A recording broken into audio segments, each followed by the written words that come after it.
अब अपन पढ़ेंगे त्रयोदशः पाठः वीर अभिमन्यु। इसके शब्दार्थों को देखिए।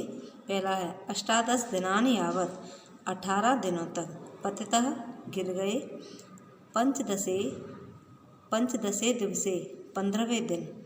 मातुलः मामा, प्रार्थितवान प्रार्थना की। नीतिवन्तः ले गए। मत्वा मानकर। अजानात जानते थे। तदानीम उस समय।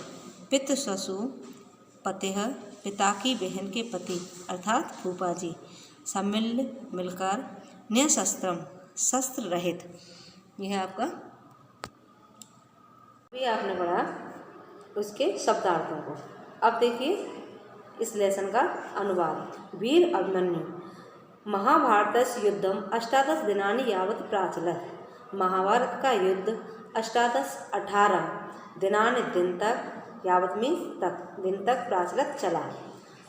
आदौ कौरव पक्षीय पितामह भीष्म सेनापति अवध। आदौ मीन्स प्रारंभ में। प्रारंभ में कौरव पक्ष के पितामह भीष्म सेनापति अवध हुए। 10 दिनानि सब युद्ध अकरोत्। 10 दिन तक इन्होंने युद्ध किया। अकरोत् मीन्स किया। ततः एकादशे दिवसे द्रोणाचार्य सेनापति अवध। तब 11वें दिन, एकादशी 11वें दिन द्रोणाचार्य सेनापति हुए। सब 5 दिनान सेनापति आसीत। वे 5 दिन तक सेनापति थे। आसीत मीन्स थे। पंचदशे दिवसे सह वीरगतिम प्राप्तवान। 15वें दिन वे वीरगति को प्राप्त हो गए। तदंतरम कर्ण द्वयपर्यंत सेनापति अवध। इसके बाद कर्ण 2 दिन तक सेनापति हुए। तस्मिन् वीरगतिम प्राप्ते अर्धदिनं शल्य मातुलः युद्धम कृतवान। के तस्मिन् वीरगतिम प्राप्ते अर्धदिनं, उसके वीरगति के प्राप्त होने पर आधे दिन तक शल्य मातुला मामा शल्य युद्धम कृतवान, मामा शल्य ने युद्ध किया। शेषे दिवसार्धे भीम दुर्योधनो गदा युद्ध अवदत्। शेष आधे दिन भीम और दुर्योधन के बीच गदा युद्ध हुआ। अस्य ऐतिहासिकस्य महायुद्धस्य त्रयोदशे दिने यदा द्रोणाचार्य कौरव पक्षस्य सेनापति आसीत्। इस ऐतिहासिक महायुद्ध के त्रयोदशे 13वें दिन यदा जब द्रोणाचार्य कौरव पक्ष के सेनापति थे, तदा तब दुर्योधन स्वविजय द्रोणाचार्यम अतितराम प्रार्थितवान। कि तब दुर्योधन स्वविजय अपनी विजय के लिए द्रोणाचार्य से अत्यधिक प्रार्थना की। कि तब किसने? कौरव पक्ष के सेनापति कौन थे? द्रोणाचार्य। तब दुर्योधन ने अपनी विजय के प्राप्ति के लिए द्रोणाचार्य से अत्यधिक प्रार्थना की। द्रोणाचार्य अकथत, द्रोणाचार्य ने कहा, यदि अर्जुनम युद्धे कदाचित सन्निहितम न भवेत् तदा नूनम तब जयो भवेत्। कि यदि अर्जुन युद्ध में कदाचित कहीं सन्निहितम सम्मिलित नहीं होगा, न भवेत् नहीं होगा, तदा तब नूनम निश्चय ही तब विजयो भवेत्, तुम्हारी विजय निश्चित है। इति श्रुत्वा, यह सुनकर दुर्योधन पक्ष का संसप्तक नाम का वीर अर्जुन को युद्ध करने के लिए आहूय अन्यत्र दूरम नीतवान। के युद्ध के लिए बुलाकर कहीं दूर ले गया। अयम अवसरः इति मत्वा द्रोणाचार्य चक्रव्यूह रचितवान। के अयम उसी अवसर पर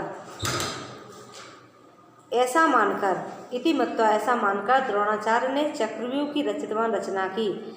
यस्य भेददम पांडव पक्षे कोपि अर्जुनाद्यन न अजानयत्। के चक्रव्यूह की रचना की जिसका भेदन पांडव पक्ष से कोई भी अर्जुन के अलावा नहीं जानता था। महाराजो युधिष्ठिर अत्यंतम उद्विग्नोऽभवत्। महाराज युधिष्ठिर अत्यंत व्याकुल और दुखी हुए। तदानीम अर्जुन पुत्र अभिमन्यु युद्ध क्षेत्रम प्रति प्रस्थितः। तब उसी समय अर्जुन के पुत्र अभिमन्यु ने युद्ध क्षेत्र के प्रति प्रवेश किया। या प्रस्थान किया। यतः सह चक्रव्यूहवेदनम विधि अजानयत, वह चक्रव्यूहवेदन की विधि को जानता था, किंतु चक्रव्यूह द्वारे स्वपितृवसु पतेः सिंधुराजो जयद्रथ युधिष्ठिर भीम सहदेव नकुलान अवरुद्धवान, किंतु चक्रव्यूह के द्वार पर स्वपितृस्वपी अपने पिता की बहन के पति सिंधुराज जयद्रथ ने युधिष्ठिर भीम सहदेव और नकुल के अवरुद्धवान रोक दिया। अभिमन्यु एकाकी चक्रव्यूह मध्य प्रवेश अभिमन्यु ने अकेले ही चक्रव्यूह के मध्य में प्रवेश किया।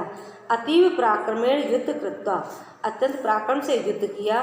बहून वीरान हतवान, बहुत वीरों को मार दिया।